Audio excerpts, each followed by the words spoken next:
মৃত মা বাবা বা আত্মীয়র পক্ষ থেকে কুরবানি করা যাবে কিনা। আবার অনেক ভাইয়েরা এমনও প্রশ্ন করেন যে মৃত মা বাবার নামে কুরবানি করা যাবে কিনা। তাদেরকে বলতে চাই, সৌদি আরবের প্রখ্যাত স্কলার শেখ সালেহ আল উসাইমিন এবং শেখ আব্দুল্লাহ বিন বাজ রাহিমাহুল্লাহ তাদের মতামত লিপিবদ্ধ করে কোট করে আমি বিষয়টা স্পষ্ট করতে চাই। অনেকেই বুঝতে চায় না যে কুরবানি কেমন ইবাদত, কিভাবে দিলে পরে কুরবানিটা হবে, এটাও অনেকে জানে না। অনেকে বলে যে মৃত মা বাবার নামে কুরবানি দিলে হবে কিনা। হ্যাঁ, কারো নামে কুরবানি হয় না, কোনো ব্যক্তির নামে কুরবানি হয় না, কোনো মৃত মা বাবা হোক, জীবিত বা মা বাবা হোক, কারো নামে কুরবানি হয় না। কুরবানি হয় শুধুমাত্র আল্লাহর নামে। এজন্য প্রত্যেকটা ইবাদত যদি আল্লাহর নামে না করেন, আপনি যদি মৃত মা বাবার নামে কুরবানি করেন, এই সামান্য ভুলটার কারণে শিরকের মতো গুনাহ আপনার হয়ে যেতে পারে।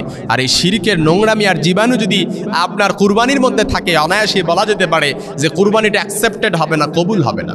এজন্য কারো নামে হয় না, বরঞ্চ বলতে হবে যে তাদের পক্ষ থেকে কুরবানি দেয়া যাবে কিনা।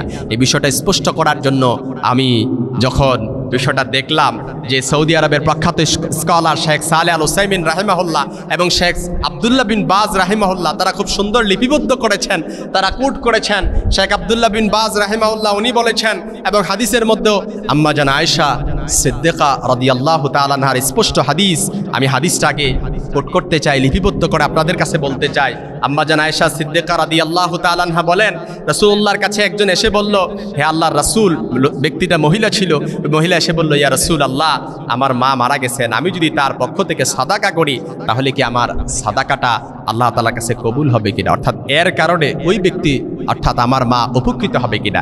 এ ব্যাপারে নবীজি সাল্লাল্লাহু আলাইহি সাল্লাম বলেছেন, হ্যাঁ অবশ্যই তুমি তার নামে সাদকা করতে পারবে এবং করলে পরে সে অবশ্যই উপকার হবে। যেহেতু এই বিষয়টা সাদাকা নিয়ে নবীজি সাল্লাল্লাহু আলাইহি সাল্লামের কাছে প্রশ্ন করা হয়েছে, কুরবানি এই ইবাদতটা একটা সাদাকার মতো, যেটা আল্লাহর নামে এবং আল্লাহর নামে এই কুরবানিটা দেয়া হয়। এজন্য এই কুরবানিটা যদি আপনি কোনো ব্যক্তির নামে, ব্যক্তির পক্ষ থেকে এই কুরবানিটা দেন, অবশ্যই হয়ে যাবে। এবং শেখ আব্দুল্লাহ বিন বাজ রাহিমাহুল্লাহ উনি বলেছেন, অর্থাৎ মৃত ব্যক্তির পক্ষ থেকে কেউ যদি কুরবানি আদায় করতে চায় তাহলে এটা অবশ্যই উত্তম এবং জায়েজ কাজ। এর কারণে মৃত ব্যক্তির পক্ষ থেকে যে কুরবানিটা হবে, কুরবানিটা আদায় করার কারণে আল্লাহর নিকট এটা গ্রহণযোগ্য হবে এবং সেই সওয়াবটাও ওই ব্যক্তি পেয়ে যাবে, এবং যে কুরবানিটা দিল তার সওয়াবেরও কোনো ঘাটতি হবে না। এবং শেখ সালেহ আল উসাইমিন রাহিমাহুল্লাহ উনি একই কথা বলেছেন, কেউ যদি কুরবানি মৃত ব্যক্তি কিংবা মৃত মা বাবা আত্মীয়র পক্ষ থেকে দেয় তাহলে এটা বৈধ। এতে করে এই কুরবানিটা আল্লাহ তাআলার কাছে অ্যাকসেপ্টেড হবে, গ্রহণযোগ্য হবে, এতে করে তার সওয়াবের কোনো ঘাটতি হবে না। এই জন্য আমাদেরকে মৃত মা বাবার পক্ষ থেকে কুরবানি আদায় করলে হয়ে যাবে। তবে আমাদের যে কুরবানির বিষয়টা একেবারে লক্ষণীয়, সেটা হচ্ছে লা ইয়ানালাল্লাহা লুহুমুহা ওয়ালা দিমাউহা ওয়ালাকিন ইয়ানালুহু তাকওয়া মিনকুম।